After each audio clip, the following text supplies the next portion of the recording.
بسم اللہ الرحمن الرحیم۔ السلام علیکم ناظرین۔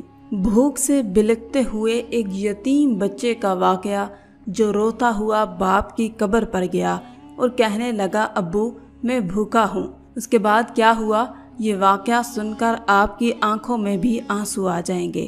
ناظرین، ایک غریب سی عورت تھی، بھوک اور غربت کی ماری حاملہ عورت تھی۔ اس کا شوہر فوت ہو چکا تھا۔ شوہر کے انتقال کے بعد اس کے ہاں ایک بیٹا پیدا ہوا۔ جب اس کا بیٹا 4 سال کا ہوا تو اس غریب بیچاری کے حالات دن بدن خراب ہی ہوتے چلے گئے۔ فاقوں کی نوبت آ گئی تھی۔ جب 2-3 دن سے بچے کو کھانے میں کچھ نہ ملا تو وہ قبرستان گیا اور اپنے باپ کی قبر کو تلاش کرنے لگا۔ وہ اکثر اپنی ماں کے ساتھ اپنے باپ کی قبر پر آیا کرتا تھا۔ اس کی ماں بھی قبرستان جایا کرتی تھی، شوہر کی قبر پر بیوی بھی جایا کرتی تھی، ساتھ میں اپنے چھوٹے سے بچے کو بھی لے جایا کرتی تھی۔ تو یہ بچہ ایک دن ماں کے بغیر اکیلا ہی قبرستان پہنچ گیا اور باپ کی قبر کو تلاش کرنے لگا۔ باپ کی قبر کو تلاش کر کے باپ کی قبر کے سرہانے بیٹھ کر زار و قطار رونے لگا اور کہنے لگا ابو 2 دن کا بھوکا ہوں، کھانے کو کچھ نہیں۔ اس کے باپ کے جانے کے بعد ان کا یہ حال ہو گیا تھا کہ ان کو غربت نے یہاں تک جکڑ لیا تھا کہ نوبت یہاں تک آن پہنچی کہ اس کی ماں اسے حرام کھلانے پر مجبور ہو چکی تھی۔ اس کی ماں کو کوئی مزدوری نہیں دیتا تھا، اس کی ماں کو کوئی کام نہیں ملتا تھا۔ اس کی غریب ماں کو جب بھی کوئی مرا ہوا جانور مل جاتا تو وہ اس حرام جانور کا مردار گوشت اپنے بچے کو مارے بھوک کے کھلا دیتی تھی۔ باپ کی قبر کے سرہانے یہ 4 سال کا بچہ زار و قطار رو رہا تھا، چیخ رہا تھا، چلا رہا تھا۔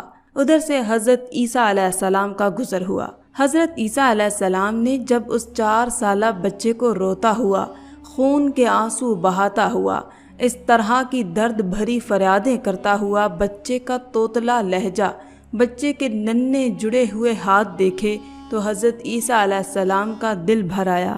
حضرت عیسیٰ علیہ السلام نے اس بچے کے سر پر ہاتھ رکھتے ہوئے فرمایا، اے بچے، اگر تو اپنے باپ سے ملنا چاہتا ہے تو میں تھوڑی دیر کے لیے تیرے باپ کو قبر سے باہر نکال لوں۔ بچے نے کہا، آپ کا مجھ پر احسان ہوگا۔ تو حضرت عیسیٰ علیہ السلام نے 2 رکعت نماز پڑھی اور نماز پڑھنے کے بعد اللہ سے دعا کی۔ دعا کے بعد قبر کی طرف اشارہ کرتے ہوئے فرمایا کہ اے مردے، اللہ کے حکم سے زندہ صحیح و سلامت قبر سے باہر نکلا۔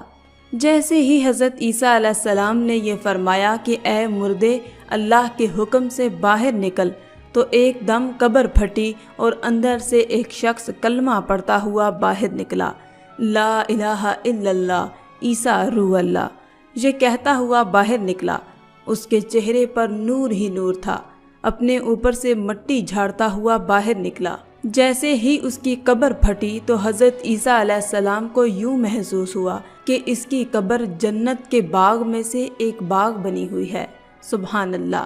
اس کی قبر کے اندر سے خوشبو آ رہی تھی، عطر کی خوشبو آ رہی تھی۔ ایسا لگتا تھا کہ جیسے قبر میں جنت کی خوشبو پھیلی ہوئی ہے۔ سبحان اللہ! وہ شخص جیسے ہی باہر نکلا، اللہ اکبر، اپنے بیٹے کو دیکھا تو اپنے بیٹے کے سر پر ہاتھ رکھتے ہوئے کہا کہ اے میرے بیٹے، میں نے تیری فریاد سن لی ہے، مگر اپنے دونوں کانوں سے باپ کی ایک نصیحت سن لو۔ جو مزہ غربت میں ہے وہ مزہ امیری میں نہیں ہے۔ جو سکون، جو اطمینان، راحت غربت میں ملتی ہے، وہ سکون اور اطمینان امیری میں نہیں ملتا۔ امیری میں تو صرف بے سکونی کے سوا کچھ نہیں ہے۔ میرے بیٹے، اگر تم سکون حاصل کرنا چاہتے ہو تو اللہ کے حضور جھک جاؤ، اللہ کی چوکھٹ پر جھک جاؤ۔ جب بھی مانگنا تو اللہ سے مانگنا، جب بھی جھکنا اللہ کے سامنے جھکنا، کسی اور سے نہ مانگنا۔ تیرے باپ نے اپنی ساری زندگی غربت میں گزار دی۔ میں 3 دن کے فاقے کاٹتا تھا، 3 دن کھانے کو کچھ نہیں ملتا تھا۔ جب صبح کو کھاتا تو شام کو کچھ نہ ہوتا، جب شام کو کھاتا تو صبح کو کچھ نہ ہوتا تھا۔ میں نے جب بھی کھایا تیری ماں کو بھی کھلایا، حلال کا لقمہ کھلایا۔ میں نے جب بھی مانگا تو صرف اپنے رب سے مانگا اور کسی کے آگے اپنے ہاتھ کو نہیں پھیلایا۔ میرے بیٹے، اگر تو اللہ کا بننا چاہتا ہے تو جا غربت کی زندگی بسر کر، یہ 4 دن کی زندگی ہے، گزر جائے گی، اس کے بعد کیا ہوگا؟ موت آئے گی۔ اللہ اکبر۔ مر جانے کے بعد جب تو قبر میں آئے گا تو پھر دیکھے گا کہ قبر کے اندر نور ہی نور ہوگا۔ سبحان اللہ۔ باپ اس 4 سالہ بیٹے کو یہی درس دیتا رہا کہ جب بھی مانگنا اللہ سے مانگنا، غربت کی زندگی بسر کرنا، کیونکہ اسی میں سکون ہے، اور ایک لقمہ کھانا، ایک گھونٹ پانی کا پینا، ایک گھونٹ پانی کے پینے کے ساتھ ساتھ جب سانس لینا تو اپنے رب کا شکر ادا کرنا۔ یہ کہتے ہوئے ایک بار پھر سے وہ شخص کلمہ پڑھتا ہوا، اور حضرت عیسیٰ علیہ السلام کی زیارت کرتے ہوئے یہ شخص ایک بار پھر مر گیا۔ اس کے بعد اس بچے نے اپنے باپ کی نصیحت پر اس قدر عمل کیا کہ جب بھی مانگا تو اللہ سے مانگا۔ پھر اللہ تعالیٰ نے اس بچے کو اس قدر عطا کیا کہ بڑے بڑے بادشاہ بھی اس کی امیری پر رشک کرنے لگے۔ اللہ تعالیٰ فرماتا ہے کہ درختوں کے پتوں کے برابر گناہ کرو، میں تمہارا رب معاف کر دوں گا، مگر 2 گناہوں پر تم سے میری کبھی بھی صلح نہیں ہو پائے گی۔ پہلا یہ کہ جو تمہارا سر ہے، تمہارا قیمتی سر، جس میں سوچنے کی صلاحیت، بولنے کی اور سمجھنے کی صلاحیت موجود ہے، اس سر کو جب بھی جھکانا اپنے رب کے آگے جھکانا، کسی غیر کے آگے نہیں جھکانا، یعنی اللہ کے ساتھ کسی کو شریک مت ٹھہراؤ۔ زندگی میں جب بھی پریشانی آئے، جب بھی برا وقت آئے، تکلیف آئے، مصیبت آئے، تو تکیے پر سر رکھ کے رونے سے بہتر ہے کہ سجدے میں سر رکھ کر رو لیا جائے۔ اس سے اللہ بھی راضی ہوگا اور تمہاری پریشانی بھی دور ہو جائے گی۔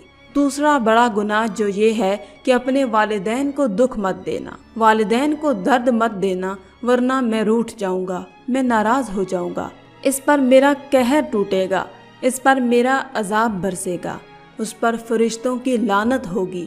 بے شک اللہ پاک ماں باپ کا دل دکھانے والوں کو کبھی معاف نہیں فرماتا، اور نہ ہی اللہ کی ذات کے ساتھ کسی کو شریک ٹھہرایا جائے، اللہ اس چیز کو بھی کبھی معاف نہیں فرمائے گا۔ اللہ پاک ہم سب کو بھی گناہوں سے بچنے کی اور نیک کام کرنے کی توفیق عطا فرمائے، آمین یا رب العالمین۔ ناظرین، آپ کو ہماری ویڈیو کیسی لگی نیچے کمنٹ باکس میں ضرور بتائیے گا، اور اسے اپنے دوستوں کے ساتھ ضرور شیئر کیجیے۔ شکریہ۔ آج کی اس ویڈیو میں تھا بس اتنا ہی۔ مزید اسلامی ویڈیوز حاصل کرنے کے لیے